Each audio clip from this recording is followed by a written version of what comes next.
Hey everyone, this is Sir Balo, and for this video, we're going to dive into our repository implementation classes.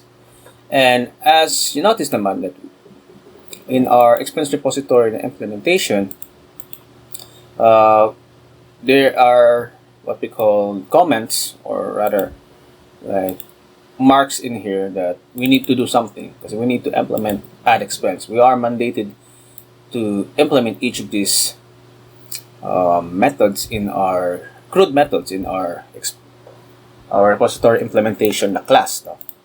Or else it will throw an unimplemented error which will cause our application to crash and exit, and we don't want that, obviously. So we need to figure this one out. And of course, as I mentioned, we need to we're going to apply the test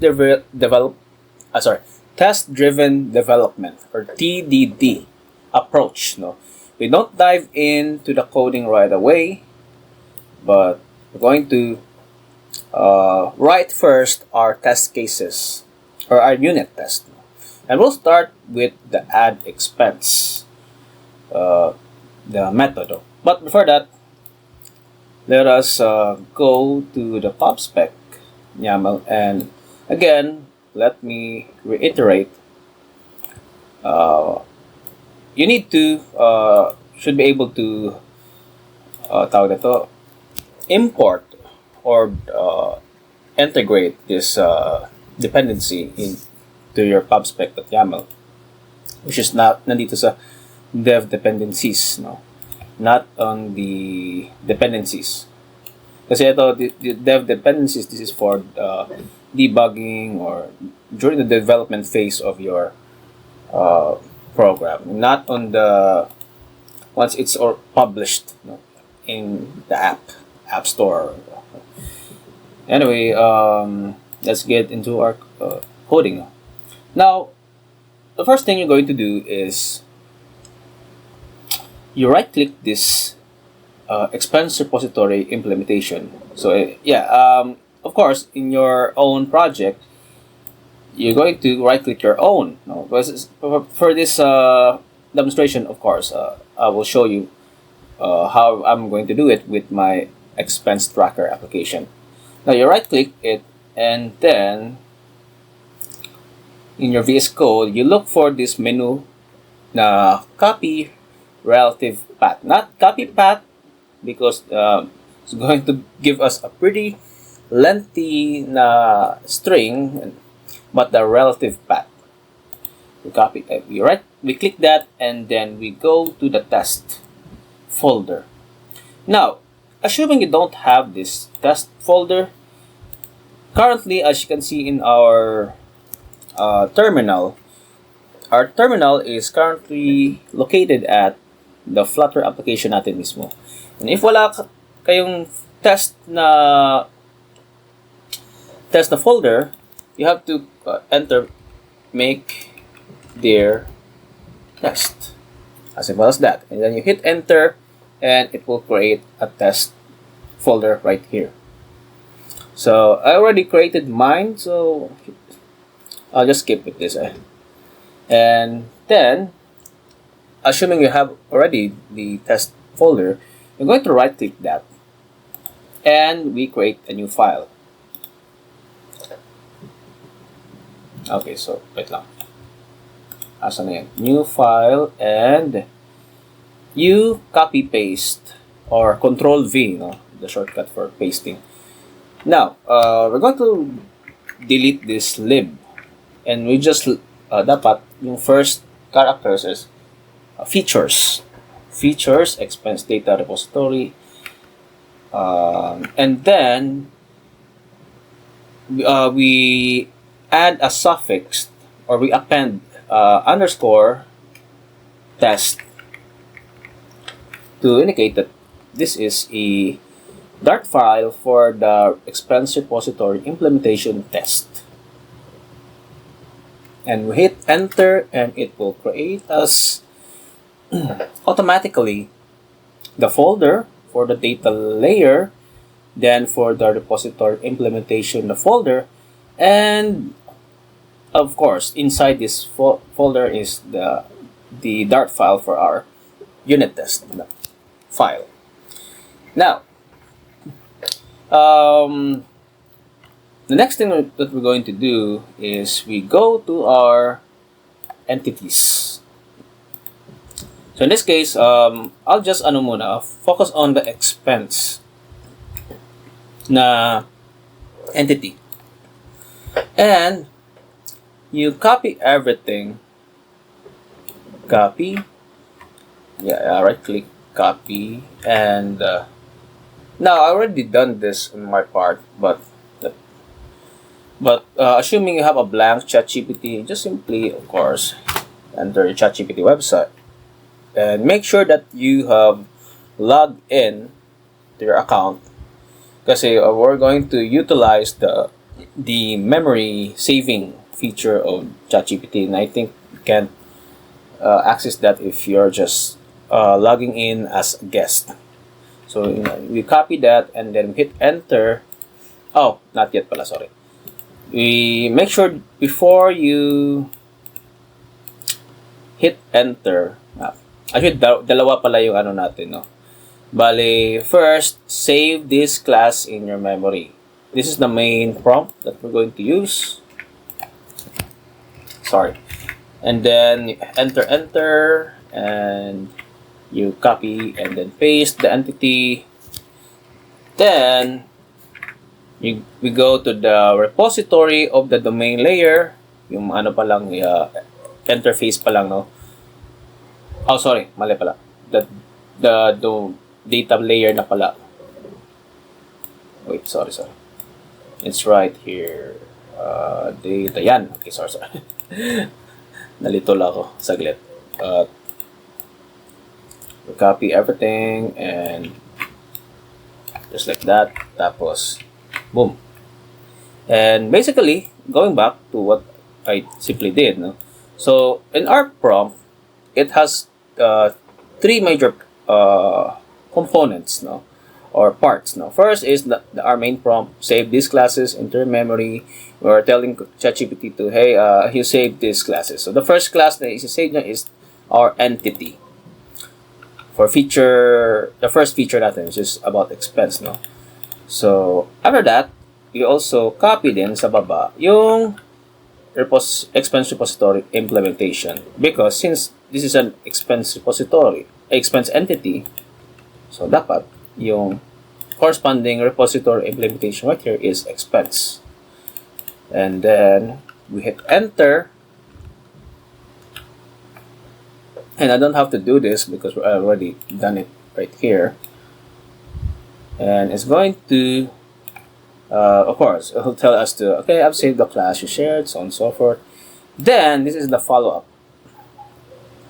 And we're going to repeat this for each and every CRUD method we have in our repository. So, write a unit test for the addExpense method of the expense repository implementation, and so on and so forth. Just read it lang, but the main point right here is make sure that for every CRUD function you have, you replace this one only, and this one also.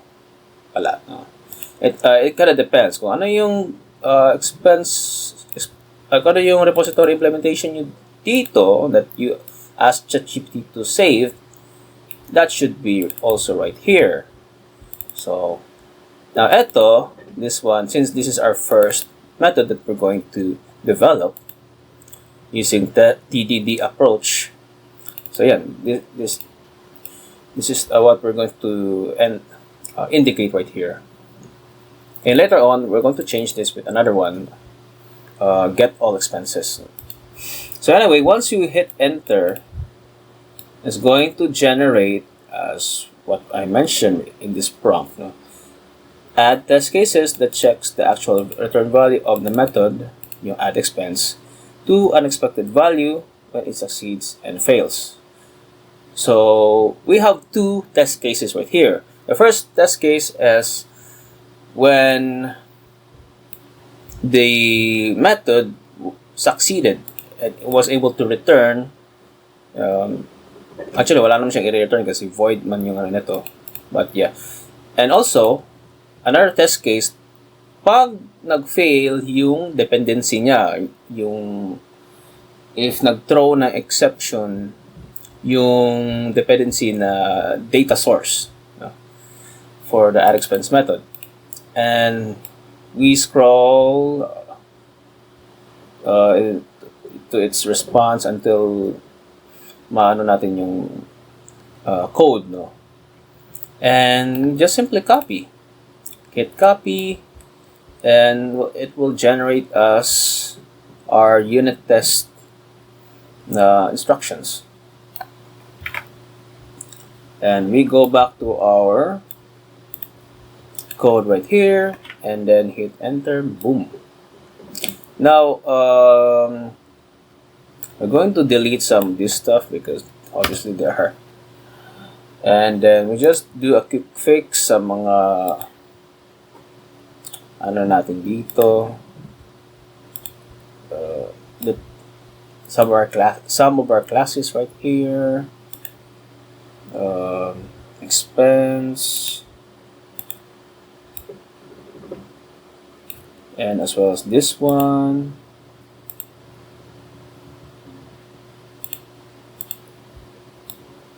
And I guess there, ano pa ba?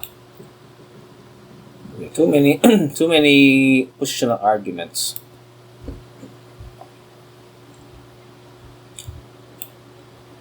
Mock expense at 1.5. Try removing extra.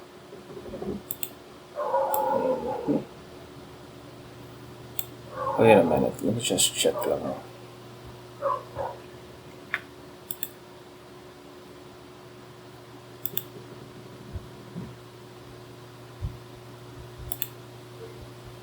No, I don't think ano eh. Let me just go back to our code. Oh yeah. Of course, I forgot pala, no. So we just lang naman in our previous video implements, and then we auto-generate yung ano niya, mga. So we haven't created the constructor yet. Yeah, it makes sense kaya nag-error siya. So we're going to declare a expense repository remote data source. Remote data source.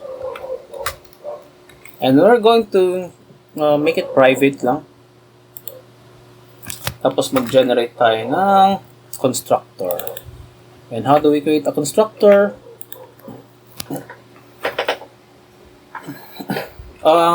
We can actually use constant because we also make this one a final, so that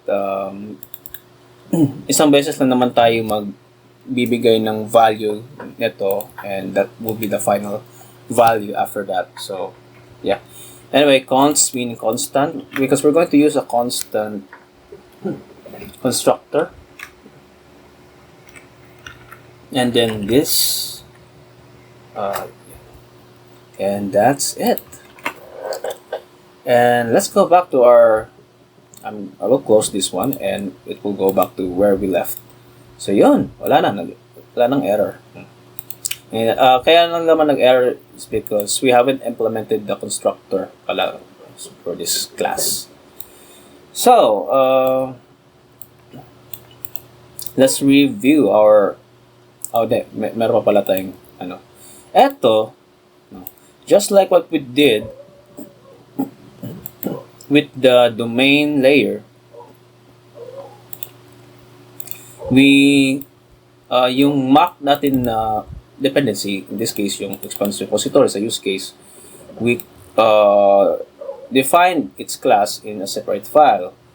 So this one, we're going to I'll just cut this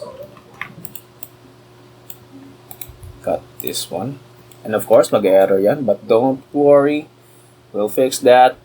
We'll just right click repository implementation and new file.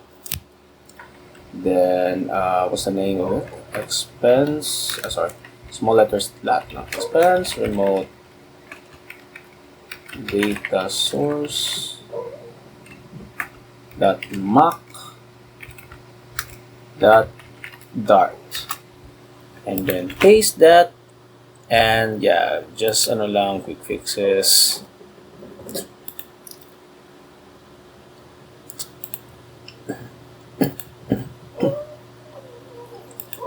And there you go, we're already finished with our. So since mag-error to, it's just and this one unused import, we're just going to remove this unused import, and there you go, we're done. Let's see, let's review our test case, our unit test instructions. So I'm not going to explain each and every part because I've already discussed that previously with the unit test and previous video natin. So yeah, we have our objects right here, and then we set up our objects, our mocks, our dependency right here. I'm just gonna rename this now, expense repository under test. Right. Just to emphasize that this is our main concern, not the mock remote data source, but this one. Ito yung main concern natin. We're going to test the addExpense. And yeah, now notice that we have a group dito because we want to group related test cases. Let me just So dalawa yung test case natin for the addExpense method. First is the addExpense should be returned void when the method succeeds, and another test where the addExpense should return a failure when the method fails. So these two are related for sa addExpense na test case, so kaya ginroup siya. And then let's see, let's first check yung ito na test case. So again, we have our stubbing and addExpense any. Now ito, we're not good thing na nakita natin ito kasi we're not going to allow na magagamit to kasi it's going to cause an error. Okay lang sana if primitive data type to, kung integer or string yung mga parameters natin, but since object yung kailangan niya, we're going to pass our etong test expense natin. So this should be tExpense. Yan, okay? Be careful when you copy paste, make sure that you double check your code, because ChatGPT is not always accurate, especially if hindi specific yung instructions mo sa kanya. Now, okay, we have the act where we test the addExpense, and then we assert. Okay, since this is a constant value, so that's why we should make this as a constant, right? And then what else? Verified that the method in the mock data source was called with the correct argument. Yeah, correct now. Yun yung ibig sabihin niya. And then, yeah. So, next one is when the addExpense method fails. So, okay. And we're going to replace this also with the tExpense. And then, okay, now this time, iba na to, no? Kasi, we're now simulating a scenario where what if daw, pag yung remote data source, when we call its addExpense method, basically we are instructing the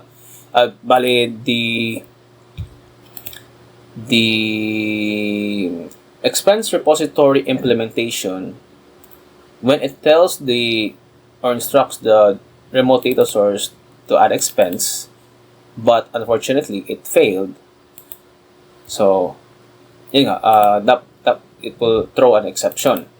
So yun, we're simulating that scenario, yeah, where the data source will throw an exception. And of course, since it will throw an exception, dapat itong addExpense should return a failure. And we can check it right here. Now this is different from what you saw, where we compare the result to our expected na value, which is a right. Kasi di ba sa either left is failure, right is yung value. So that's why right ito dito. Ito, yung basically, ang ibig sabihin lang nito is we're ensuring or asserting that the result is a left value. And at the same time, failure yung return. Yeah, failure void. And then verify the method of the mock data source was called with the correct argument. And yeah. So we're done checking if there are any inaccuracies with ChatGPT's prompt. So far, so good naman. And we'll just save this. And now, let's test. Kasi diba sa TDD, nasa red phase pa tayo. Where after writing the test, we're going to execute our test. So, you can actually start debugging.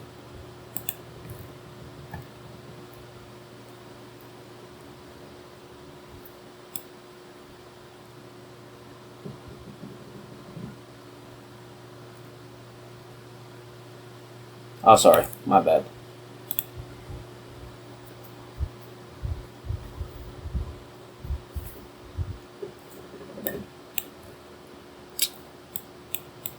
Click ko na lang itong ayan. Akala ko hindi gumana. But we can actually ayan, throw siya ng exception has occurred, unimplemented error.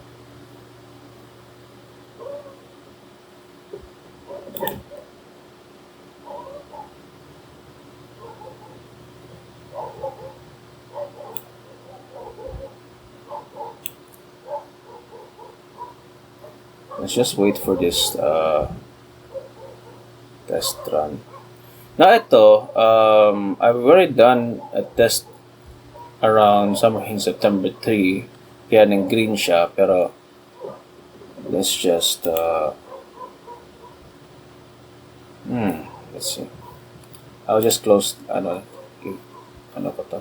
I will clear all the test results right here para balik tayo. Let's just na lang. Let's go back to our unit test natin. And then we click this. Yeah. Let's see. And yeah, our test cases are all red right here. Kasi yun nga, unimplemented error siya. And so, since unimplemented error, we need to fix that. And so we go to our code. Asa na yun? Okay. Expense repository under test.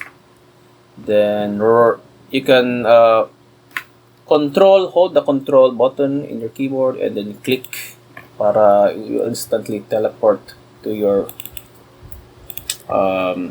file. Now, let's go to addExpense kasi this is our main concern.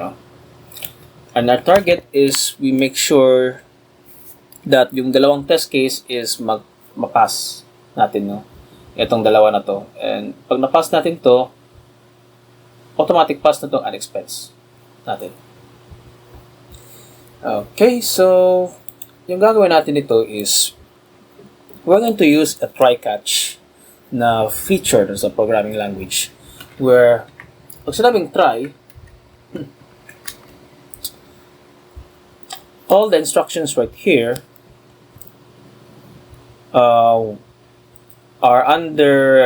the instructions that we will try to execute. So that when something goes wrong, let's say on yung ano natin, yung tawag ito, yung data source natin is going to throw an API exception, right? So on API exception, catch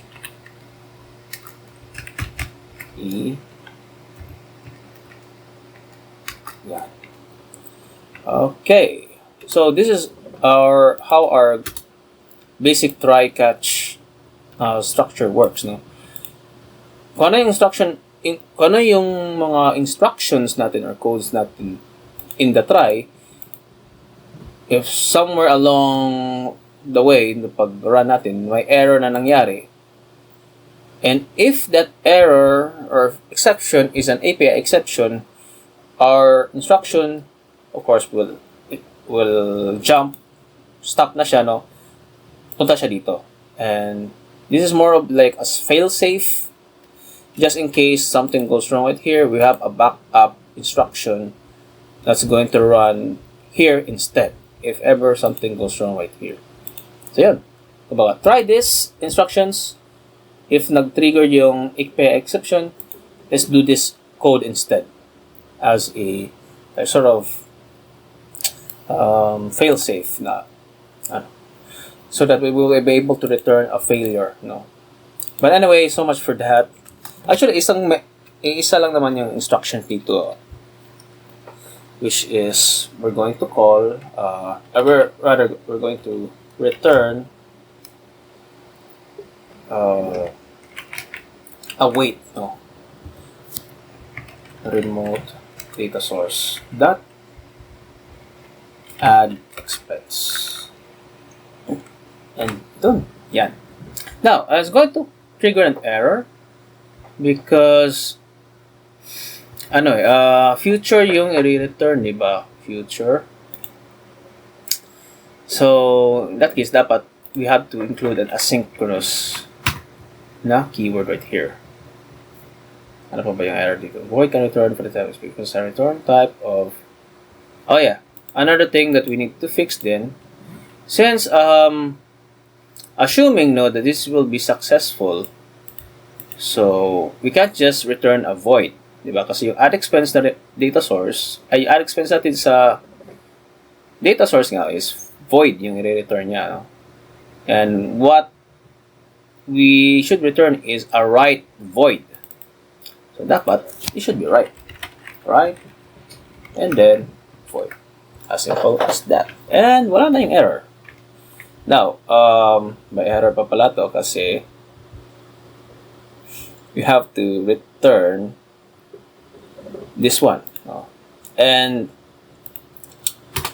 this is where the catch, this scope right here from line 19 to 21, this is where our instructions goes. Pag may error, we're going to return left, and then should be a, since API exception man yung trigger ay yung exception, no? Assuming that if addExpense is going to throw an API exception, so we're going to return a specific failure called API failure pala, and the message is that message, and yung status code is that status code, and yeah, that's it, and we're done, sort of. Actually, hindi pa tayo tapos kasi what if hindi API exception yung ni-return ni addExpense? Some exception pa rin siya, but something that is unexpected. So we're going to put that on a general exception. No? But I realized no, that going back no, sa ano, natin. Going back dito. Oh yeah, I deleted yung general exception. So I felt like it's kind of useless. No? So we just left lang with the API exception and cache exception. So that's why dito we're not gonna use the general exceptional. Ano natin? I already deleted that. Ano lang? Exception lang. Exception and then catch E. And then return left. Then eto, general failure na yung ano natin. Yan. Then yung ano ba? Message niya is e.message.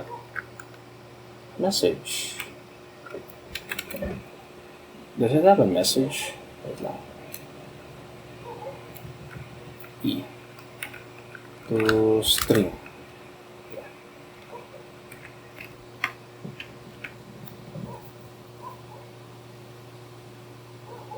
Oh, sorry, my bad. Ano pa pala? General failure left.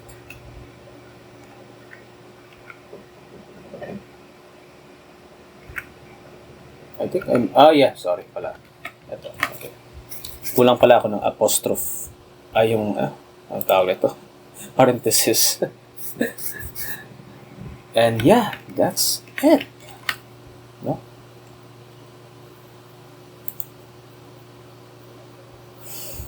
So, that's pretty much about it with this instruction for our addExpense. Again, we just try to execute this one, and if everyone successful siya, we return a write, and then remove data source addExpense. Else, if the addExpense will trigger an API exception, we return left API failure, and we also return message and status code. But if it's exception that's out of scope, no, hindi siya API exception related, something different, no, something that we didn't expect. So we'll just put it under the exception, general exception, and we will return a left general failure. Yung message niya is yung exception that will be converted to string. And now let's go back to our test, and we're exit natin to, and diba error to, no? So let's see if this will work.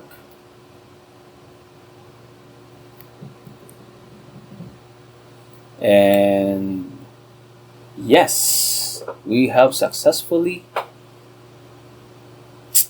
passed our test cases. And basically we're already at the green, no? Green part sa test-driven development. So dapat we should already be in the refactoring, no? But since hindi naman ganun ka-complex yung instruction natin, so that basically ends our test-driven development for the addExpense pa lang. Yeah, sa addExpense pa lang. So let's try to have another one, no? And we're going to dito, ano tayo ng space dito kasi we're going to insert our unit test for the getAllExpenses. And asan na yung natin? Tama. Let's go back to our ChatGPT. Actually, I already have done that kanina. And yun, as I mentioned, no, palitan nyo lang to with a different method. So getAllExpenses, and it's going to generate a list of our instructions. And of course, we're not going to copy everything right here. What our only concern is this one. No.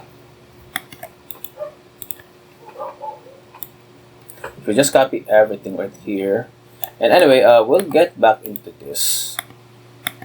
Actually, kahit di na natin to gagamitin, no? Let's just go back right here. Since we already have this one. No. Let's, ano na lang, let's have a final T expense list dito. Create na lang natin siya dito. Is equals to our, yung value niya is an object from the T expense. Yan. Ganun. Pwede naman nung, as long as it contains at least one object. So, okay na tong, goods na to yung ano natin, list natin. Now, test expense list. And we're going to copy this one. Oh, sorry. My bad. Until right here. Ay, sorry, nawala. Yan. Copy and paste. And boom. Now, of course, mag-error to kasi we, ano tawag ito? We changed the name of this to under test. But anyway, pwede naman, ano, it depends on your preference. But let's, for the sake of demonstration and para ma-emphasize natin, again, this is the, in our unit test, ito yung main concern natin, no? Yung expense repository. And we're going to develop each of its CRUD functions. This time, we're already at the getAllExpenses. So, let's just rename ito. And yan, wala nang error. Then, let's check, no, kung if there's something wrong with our code right here. Okay, so far, so good. Tama. Okay. Then, equals right, the expenses. Now, by the way, yung sa previous na konano, you can actually omit this. And it will still work, no? Pero if you want, if you're just too lazy to edit, you can simply just leave it right there. Pwede lang yan, no? And yeah, same as yung sa addExpense, meron tayong test where dapat daw our getAllExpense should return a list of expenses kung successful siya. And kung mag-fail siya, it should return a failure na class. And let's see. Throw exception. Okay. Okay, now. Yeah, there's something I forgot pala, no? Sige, ito na lang. Let's say, for example, we're going to trigger a specific API exception. Hindi siya general. Wait lang. Meron lang ito double check dito. No? Yeah, tama. I did use the exception of general. No? But let's make it specific. API exception.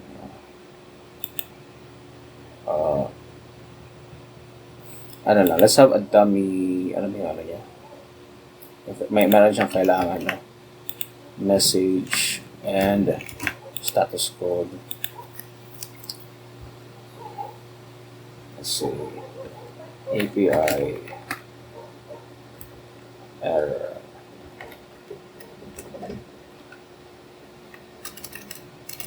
Something wrong.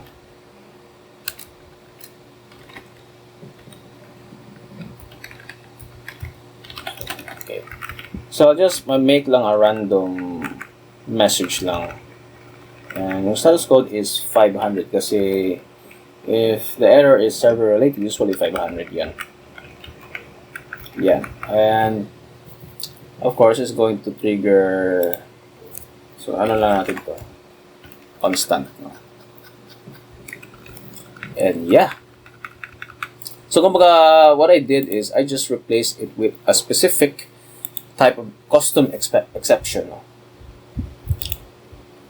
Kasi, yeah, tama ako. And we'll see, no? But we're just testing like if it will work, no? You know? Let's see. Okay.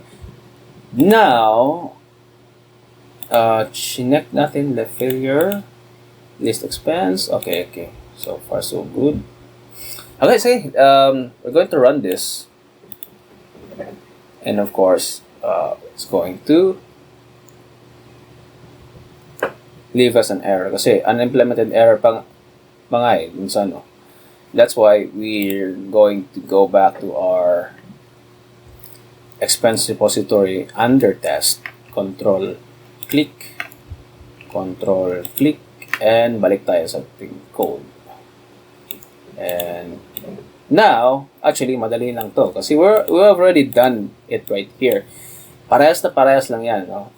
It's just copy-paste lang our codes right here, and then, boom. And of course, mag-error yan. But, we're going to change that with a different method. And of course, tanggalin natin to kasi wala namang kinihinging input, no? getAllExpenses, no? And it's going to trigger an error because this is it's going to return a future, no?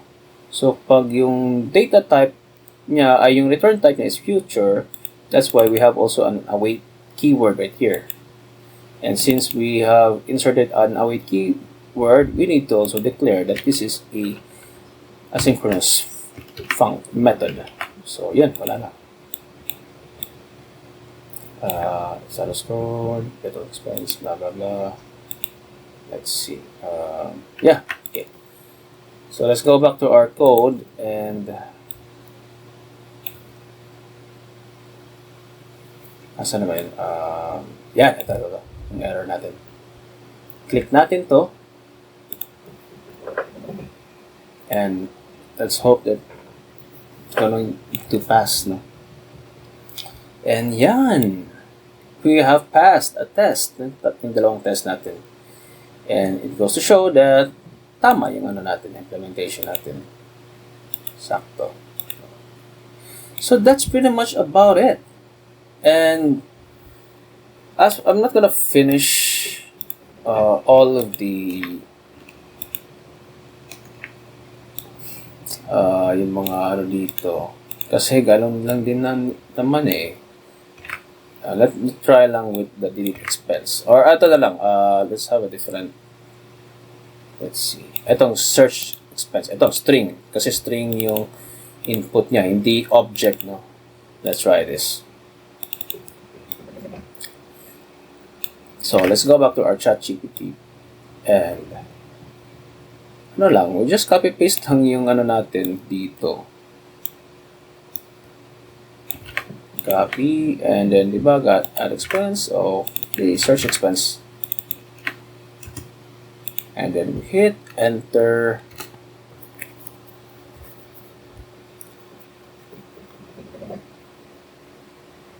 and let's just wait for it to generate the results, the instructions na niya for the test cases.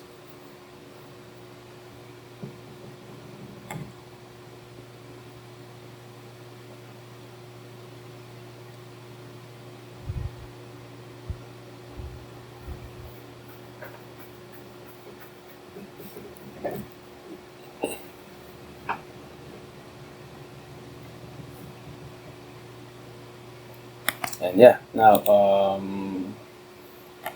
ang dami ko na check ulit. At least you can, it give us a explanation sa code. No? But yeah, tapos na siya. And let's go to,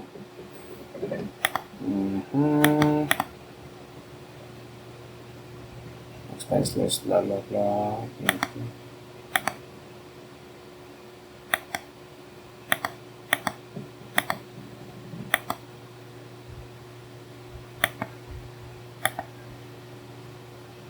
Sige, copy ko lang to and we'll see na lang kung ano yung error na mangyayari dito.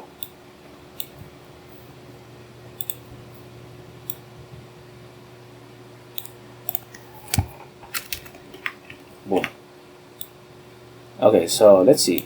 So again, nag-error to kasi change natin or ni-rename natin yung expense repository. And notice that nag-error yung code because it is looking for the T query but it's undefined kasi we haven't declared it yet in our code. And so let's go back to our code. Actually, andyan lang naman yung we just copy paste this one, copy, and then where do we paste it? Now, since nasa arrange naman to na step, this is an input, so we can actually put it right inside this one. Sa natin? Pwedeng sa labas, but I prefer dito na lang. And now, since this one requires a string, so we can actually use any. Any is only applicable for mga primitive data types like integer, pero dapat ano ba yun? Meron pa itong pangalan, any named, ano ba yung pangalan ito? Query. So this should be query. Let's see.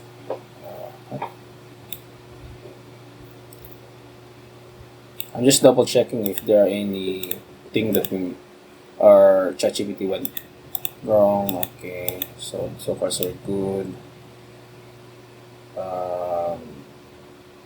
Oh, okay. So mag-error pala siya. Oh, sige, na lang pala. Mali pala. It should be outside pala. Tama. Or, pwede din dito. Yan. And I think it will solve yun. Okay, tama.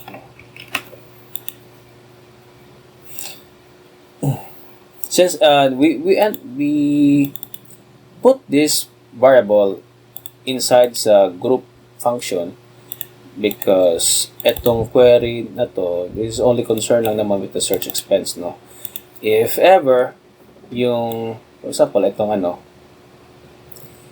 T expense and expense list, this might come in handy with other, especially with the, for example, yung delete expense and update expense is going to require an input na expense object. So that's why nilabas natin to. But if ever, like yung sa yung sa T query, which is only concerned with the search expense, so pinasok natin siya within the group, the function. So yun, yeah, that's pretty much about it. And let's go to our expense, sana yan expense repository under test, control click, and then we go with the search expense. We replace this one, and actually alam naman yung gagawin lang naman natin is just copy paste everything. Now search expense is the same, pretty much the same with the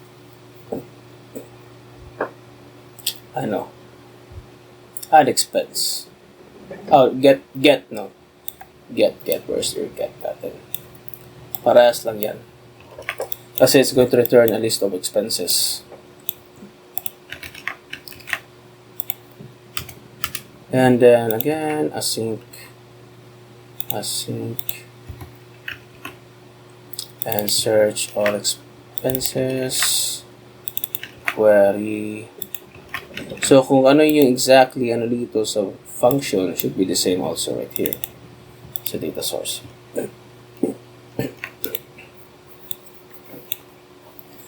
And let's see. Let's go back to our, asan yung error natin dito, yung search. Yeah. T query and expense list. Okay. So buti na lang yung expense list natin, no? Yeah, itong T-expense list is from right here, yung pinaka before natin, ginamit natin for the getAllExpenses. getAllExpenses, and also ginamit din siya for the search expense. So yun, that sakto na you should have put it outside this. And let's see, let's test.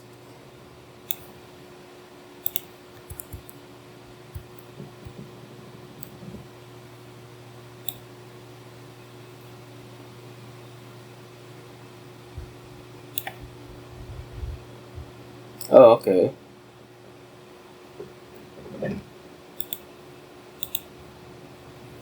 Asan yung, it's somewhere in line 201.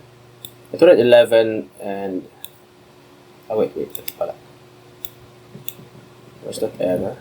Let me just check lang.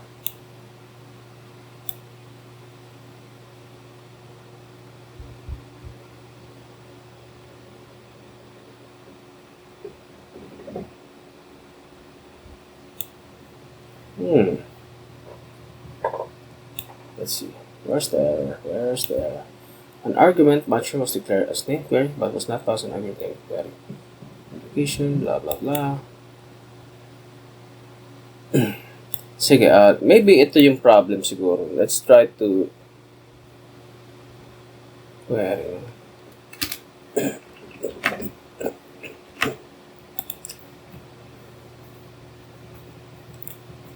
Now, if mag-error pa rin to,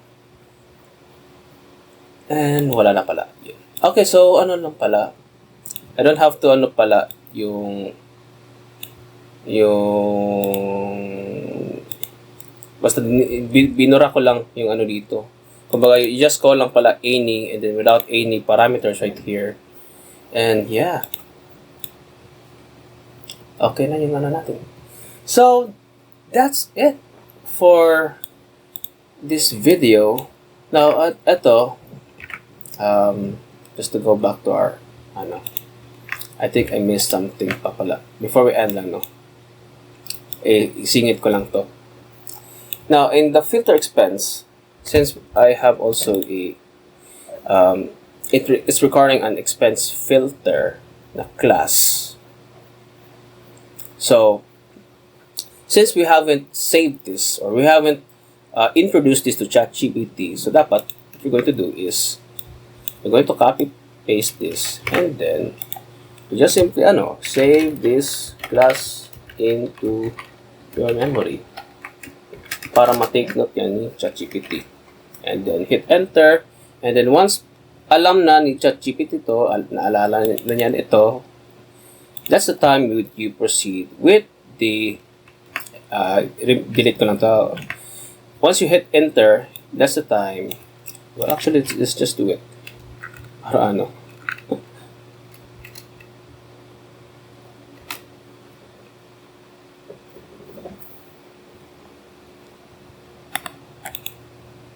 that's strange. Ayun, okay na. Memory update. And that's the time that you ano ba yun? Nakalimutan ko na.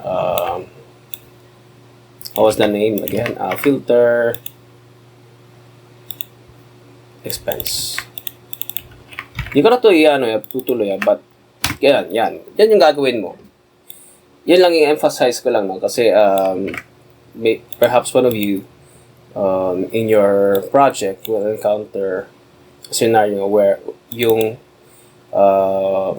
parameter niya is not an entity but something else. So, you just make sure lang na you introduce that to ChatGPT before you proceed with this prompt, no?